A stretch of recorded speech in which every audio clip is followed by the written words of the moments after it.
Hi there, welcome to another episode of Enabling Tomorrow. My name is Tim Metz and I'm your host for today. And today I speak with Diane Janknegt, who's the founder and CEO of Wizenoze. Wizenoze is a startup founded in the Netherlands whose mission is to become the world's largest information provider for learners. And Diane will explain why they came up with this idea and how they've started to pursue this really ambitious mission. She'll also talk about her time at Microsoft, where she was working before she started her startup. And she will also explain what kind of learning she has from her time there and how she applies those in her current endeavor. We speak also about AI and how Wizenoze applies AI and which part is still done by humans in curating the content on their platform. Diane also explains how she saw a TED Talk that highlights how timing is very important in the success of a startup and how that applies to her own startup. And we talk about what the future of education looks like according to Diane. So let's get started with that. But before we do, don't forget that below you can subscribe to our YouTube channel so that you get updated about new videos as soon as they come out. With that, let's go and let's talk to Diane. I mean, just to get warmed up a little bit. So what is the link with CellAd actually? What's the partnership with CellAd? So I think in 2017 we were both selected by a group called the Unreasonable Group that did a research on EdTech companies, education technology companies that really could change the world, do good. Mm-hmm. Okay. And part of that selection was that we were invited to come over to New York for a week of I think that was one of the most intense weeks I've ever experienced, where they flew in their network of absolutely brilliant people, like big entrepreneurs and bankers and VCs and you name it, all of them to help you build your business. And coincidentally, Jessica and I were roommates, so we didn't know each other, but we had a very special week. And when we got to know our proposition, we were like, oh my goodness, this really, really fits very, very well. Yeah. So Jessica developed some technology where she can give, in very short timeline, 3 minutes, even shorter, tiny little lessons to increase the knowledge of people. Yeah. And Wizenoze is curating the internet to find information that can help with education, but also has insights in the reading level. Yeah. So it's a perfect match to integrate the Wizenoze content collection into the CellAd proposition. So it's a natural partnership, and right now we actually did receive a huge grant from the UK government. So we're absolutely doing it live right now, helping people in the retail sector to upskill. Okay, yeah, that makes sense. No, so yeah, we talked with Jessica before also on this vodcast, and yeah, it seems like a great match. So how did you get to start Wizenoze and take on a mission of becoming the world's largest information provider for learners? That sounds like a big goal. Thank you for saying that line. Most of the time I have to do it, but you really did your prep very well. Thank you for that. So my background is with Microsoft. Yeah. I stayed with Microsoft for about 12, 13 years, and I really saw that technology can make a huge difference in the life of people. So, but at a certain moment, Microsoft was becoming a bit too big for me, and I had a great position in the management team, and I thought okay, this is it. And then it took me about a year to find the guts to do what we are doing right now, which is quite big and intense. But I thought wow, if I can develop something that really makes the world a bit better, makes beautiful impact on the lives of many, many people, wouldn't that be the coolest thing to do? And so that's what we did. We started in 2013. But how do you take us back maybe to like when you really made that decision, or like do you really recall the moment where you really said, okay, I'm going to do this? And then how Yes. do you start on day one with such a big Yeah. mission? Oh, well, that was super, super clear because I wanted to make impact and do something really, really big, but I didn't really have the coolest idea. And so I thought, well, I'm not going to do anything without just a great idea. And then I met my co-founder.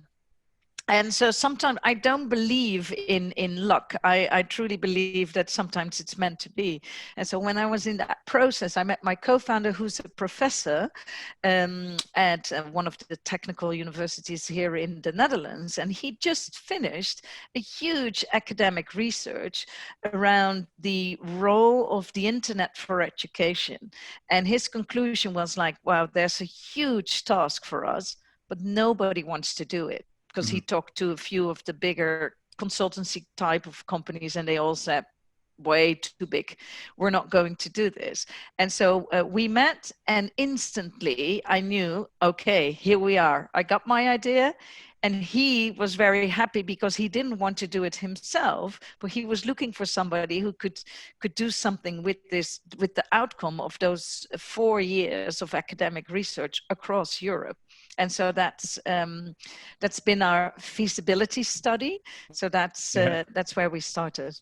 And then what was the first product? Because I think now you basically have 3 products, right? If I understand it correctly. Can I say that, or is No, not really. We're really, really focused on actually one, which is a platform, and it's a. Shall I explain what we do? Yeah. Yeah, Please do. yeah. So the whole idea about Wizenoze is that we truly believe there is beautiful educational content on the internet which is open. So that's very interesting if you can find that and enrich the curriculum with that. But it's close to impossible to find it.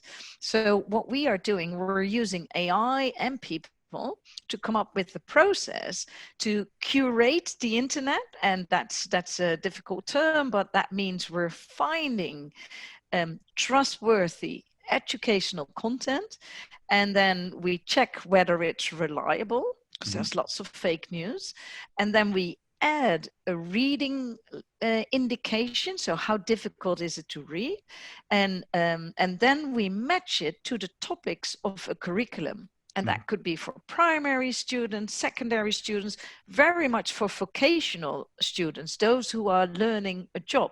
So for instance, how to become a nurse or a sports instructor. And we built those tiny little internet connections with beautiful information that saves them time, is very, very relevant. And in the end, the big goal is to increase the learning outcomes. So very often a student doesn't even need to do a search. We do that for them. And we push the best results from the internet matched to his or her reading level next to the curriculum. And so the outcome, go ahead. But then is it really in that sense like a search engine? So you then kind of refer them to that source, or do you also repackage the content? Yeah, so no, there are 2 ways of giving students of any age access to this information. You can either say, listen, this is very cool for you to explore the internet, but in a curated version, so it saves you time and you know it's reliable. And then you let the students do a search query that looks like an alternative to Google, right? A tiny clean version of Google. But we see that even that is very often a challenge for students. So we turned it around and we said, let us do this search for you. So we know, for instance, you're in key stage 11 or 10, and it's about gravity. And so we take a look at the context of that lesson and we push the best results on gravity for key stage 10 to the students, so they don't even have to do a search anymore.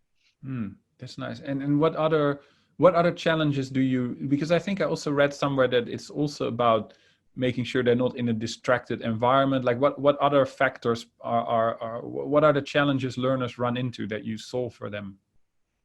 Yeah. So you're absolutely right. The moment a teacher asks a student, you know what, go search for it on the internet.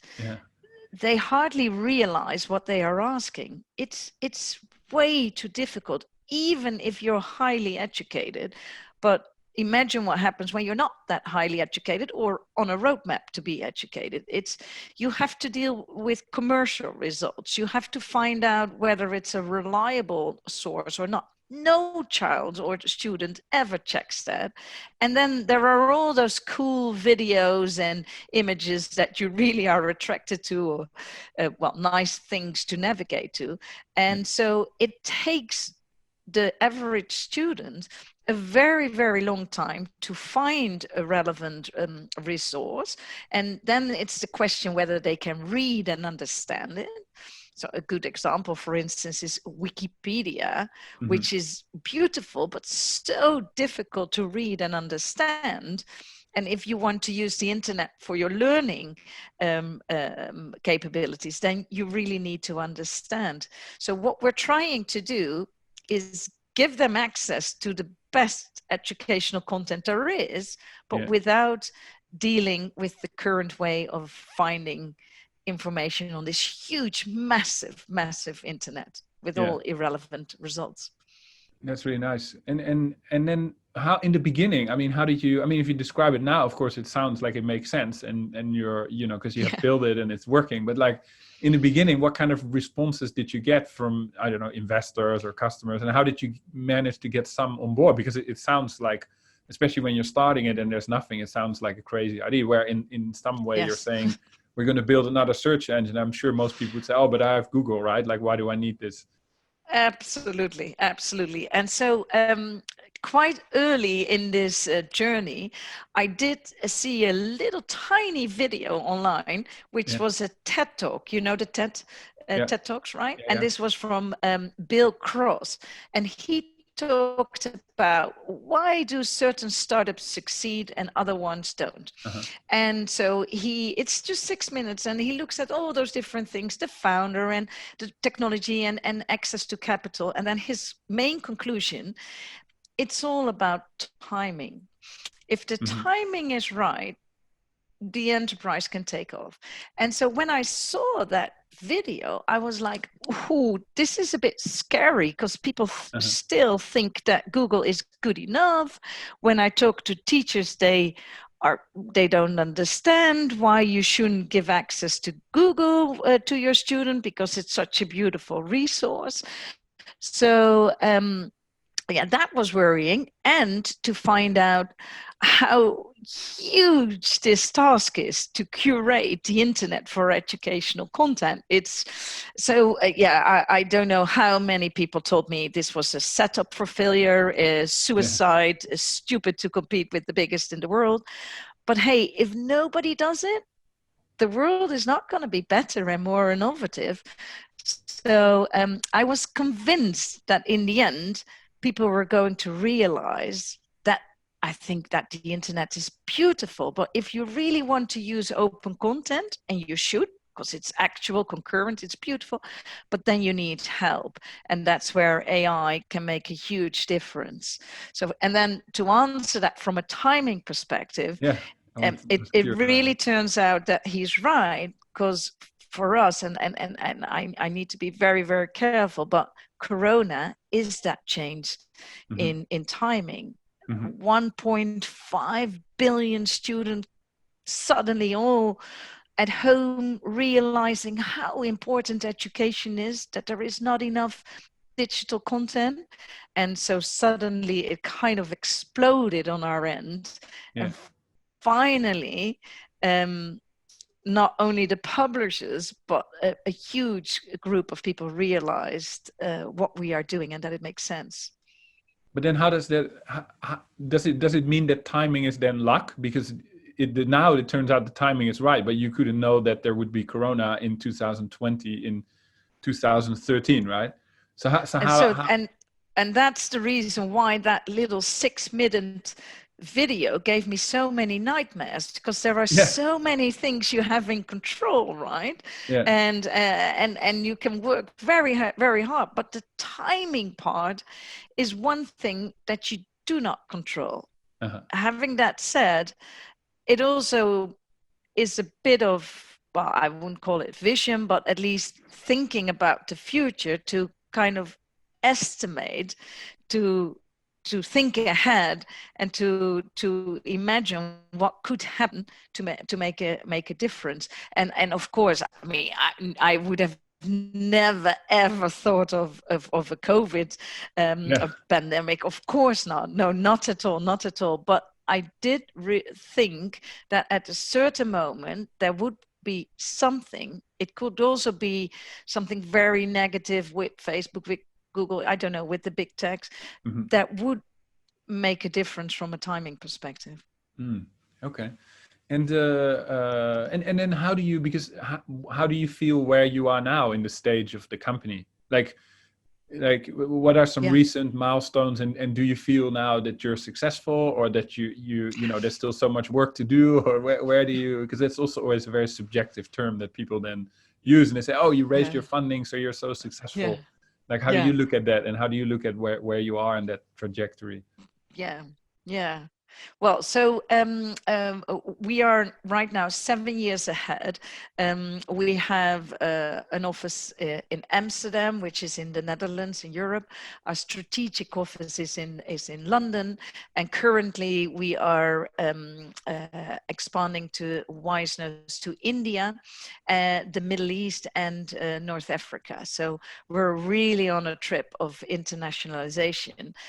It took us 7 years to build the technology to a phase where we are right now, that we say, okay, it's good enough to help a lot of students, but still lots of improvements are there.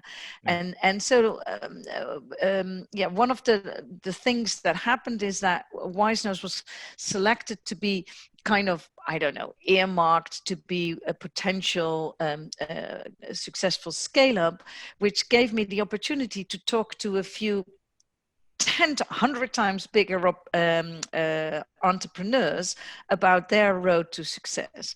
And that's very good. That's very good. So if you ever have a moment where you think like, oh, well, it's going all right, talk to those big entrepreneurs, and you're immediately at the bottom of a mountain and just looking up like, oh, wow, this road is still so steep. And I think it's one of the biggest mistakes that people have when they hear you talk about a startup or a scale up. They think success happens overnight. It never ever happens overnight. It's just super hard work, year after year after year. So to answer your question, I think I just started. And there are many years ahead, and I'm really looking forward to the ride. We're doing okay. COVID helped us to get a beautiful investment round with an even more beautiful investor. So that helps, right? To have a bit of money on the bank to do a few strategic changes and to scale international, because I want to reach those children in India. I want to reach those children in Africa that are suffering right now with all those schools closed, and we can do so much for them. So that is exciting when you see that goal in front of you. And so where are the students currently? Where like geographically, where are the concentrations of students now? Yeah, so we started in the Netherlands because I live in Amsterdam, so that is very practical. But we always knew that we were using the Netherlands as a pilot country to test and to see around. But that has been pretty successful. So we are reaching a lot of students in the Netherlands through a B2B business model. Right? We try to identify the big players in the educational world and give them access to our technology so they can succeed and be more successful. Publishers, platform providers, telcos, in order to give students access to the best of the web. Right now, the biggest contribution is from the UK. And that's very important because the British curriculum is still very dominant across the world. But the whole reason why we did a new investment round is that we're right now 100% committed to start in India. So we're currently recruiting the country lead for India. Okay. We're really starting an office with people in India because we have to change our business model a bit in India. Lots of conversations going on in the Middle East and North Africa. Yeah, and yeah, because then if you launch a new country, how much manual work or how much work is required to kind of make the tool suitable for a new country? Because it could be very different content, right? Well, I don't know that. So currently we're entering India with the English language. We're not into Hindi yet. And the same in the Middle East, it's English first and maybe in a second stage Arabic. But the internet is the internet, right? They don't look at borders. So if we have beautiful information for, let's say, STEM, which is a big topic worldwide, right? The science part. It doesn't really matter if the source comes from Australia, New Zealand, US, UK. It's an explanation about a certain topic. But clearly, every country requires their localization. There can be sensitive topics. There is also in India, there is an internet that has websites that are originated in India with English content. And of course, we need to get them into our collection and maybe even prioritize them every now and then. So yes, it is a bit localization, but the engine is a global engine. And then in that engine, because I was wondering about that, what kind of role does the AI play? Because many people now say, oh, we have AI, but like what? So in your product, like what part? Can you give an example of what the AI does and what do the humans do? Yeah. And it's complicated. And I'm totally with you, Tim, that so many people are kind of misusing the term AI these days, I think.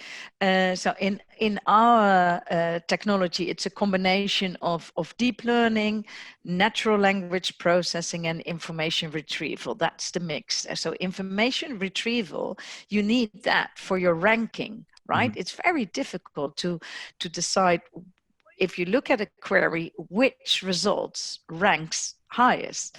So that's one thing. Then the deep learning or the machine learning is that we have technology, let's say, flying above the internet, trying to identify websites that have information that could be suitable for education. Then a huge part of humans kicks in, because we don't trust the algorithms to identify whether a website is reliable or not. And we as Wizenoze don't believe we should have that opinion. So we're asking a group of experts to tell us just once, when we have found a new website, do you trust this domain? Do you think the BBC is trustworthy? If the BBC is trustworthy, okay, then we don't look at all the single pages, it's too much. And then we add the BBC to our collection. And then another part of the technology kicks in, and that is to identify the reading level of every single page. Well, clearly that is all automatic, because you need. And then finally, we have some crawlers going up and down to find the latest information to keep it up to date. So it's a lot of AI, difficult AI, and it will take us years and years ahead to make it better. Okay. Well, maybe switching back a little bit to some of those big companies that you went up against. What do they think of you? Is it like, I mean, Microsoft has a search engine, Google has a search engine. Do they? But I did see somewhere you got funding, an innovation funding award from Google. So is there kind of relation or not, or do they talk to you, or it doesn't really matter? Or?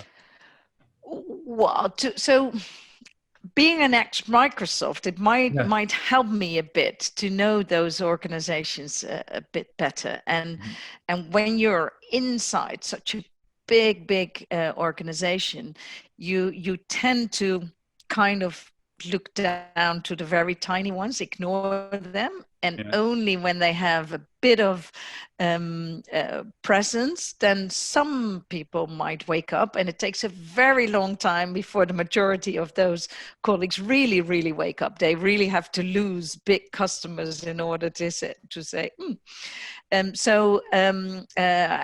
that's okay, right? Because you're really focused on building your own technology. I can understand that, but so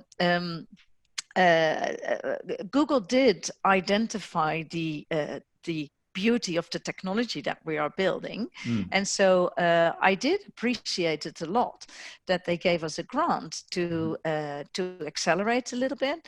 Of course, we didn't disclose everything clearly, but we're too small for them to be taken serious, and that's okay.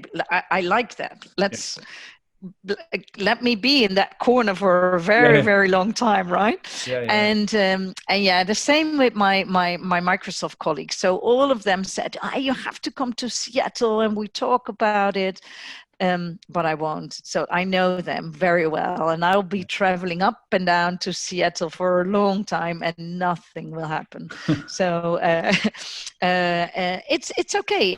At a certain moment, I would love to talk to them. I would love to talk to them more about a partnership, how we can really make a huge difference in education. But not about them buying me. But partnering very much. The same with Google. And are there other things you learned at Microsoft that you now apply yourself, now that you're running your own organization? Oh, so much. Yes, I think it's been a massive learning school for me. And what's the most important thing? Well, I've learned that I only want to work with the smartest people that are around. And so it's just such a pleasure when you're building a team that is outperforming and that have on so many topics more knowledge than that you do. I mean, it would be horrible to have copycats of myself around. I couldn't stand that myself. So I want to I really would like to have a diverse team that is complementary with different skills and that has the same ambition to outperform our objectives all the time. And that's one of the things I learned at Microsoft, that it's amazing to work with brilliant people. Nice. I have two more questions. I think we have about, let me check, we have about 5 minutes left. And the two that I have, one is how, when you're running, and then you can pick which one you want to answer first. One is, if you're in a very fast growing startup, like what does a day look like, and how does that affect your personal life? Like, are you working like 12 hours a day, or do you have a regular schedule, and like how do you manage all that? And the other thing is, what are your thoughts on let's say the future of education more in general? Like, what are some things that might really change, and what might stay the same? Okay, so I answered the first one very quickly, but I like the second one much better. Okay, yeah, so, then you can spend more time on that. So being an entrepreneur in the kind of organization that I'm building, it's a 24/7 thing, right? But I'm also a mom of 3 beautiful kids and married, so that is a very good thing. But it's a challenge. It's really a big challenge to manage that. It doesn't stop. And so my only tip is that if you choose a topic that you're really passionate about, it's not working anymore, right? It's just a great joy to do that. So whether I'm 24/7 on or not, it doesn't matter. I just have the highest energy possible. So that's one thing. Now, the second thing is about education, because that's the real passion I have. And so with all the misery with COVID around, it is teaching us the things. And so I think that we will never ever go back again to only having education in the classroom. It will be like a hybrid model. But the role of the teacher is super crucial. And everybody experience when you have children at home and you need to teach them how difficult it is. So, but it also was clear that doing some things at home was perfectly fine. So I'm convinced that we're going to go to this hybrid model of in the classroom and at home, which requires a huge step in our innovation in digital learning materials. And but there are a few beautiful things about going digital, because it enables you to personalize the information much more on the needs of every single student. So the fact that we treated 30 kids in a classroom the same way, gave them access to exactly the same information, I think that's going to go away, which is a big asset, because then you can really help children to get the maximum potential. And so connectivity. So of course, the telcos play a huge role, but internet connectivity is a must for everybody. I think so. That should be a huge goal to make sure that it is removing any inequality, right? Because I think it should be about inclusion, and the digital education does give the chance for every child to be included and to give education to all of them. And so that is what really drives me. And I'm very positive about those trends in the education environment. And you see, well, as of March, that from an investment perspective, it's both education technology and health tech that are really on the rise. And that's a good thing. That makes the world a bit better. Yeah. Wow. I think that's a good thought to close with. Do you have anything else that you wanted to talk about that I haven't asked, that you want to share? And otherwise, where should people go to learn more about Wizenoze and about you? Yeah, so I did see one question on social media about the economics, right, of the web for classroom, and I would love to address that, because the whole reason why we are doing this is that we believe there is open information that is beautiful for learning and much cheaper than the proprietary content that's being made by the big publishers or whatever. So it's all about lowering the price and giving access to a massive amount of beautiful information, but very tailored to the needs. And so I think that our technology is perfectly suitable for emerging countries, because we're very low priced and it's here. So if you are in a situation where you're looking for digital content, let me know. We have a huge collection and we can really help you today to have access to beautiful information that improves the learning outcomes of students of all ages. Okay, that's great. And where should people go if they want to contact you or if they want to read more about Wizenoze? Yeah, well, send me, I'm available 24/7. So send me an email, Diane at wizenoze.com. Go to the website. There are so many ways to approach it, but we reply always. So just let me know and we'll get connected. Okay, great. We'll put your email address in the video description below. That's fine. Yes, sure. All right. Thanks so much for joining us, Diane. It was really great to hear your story, and we'll keep in touch.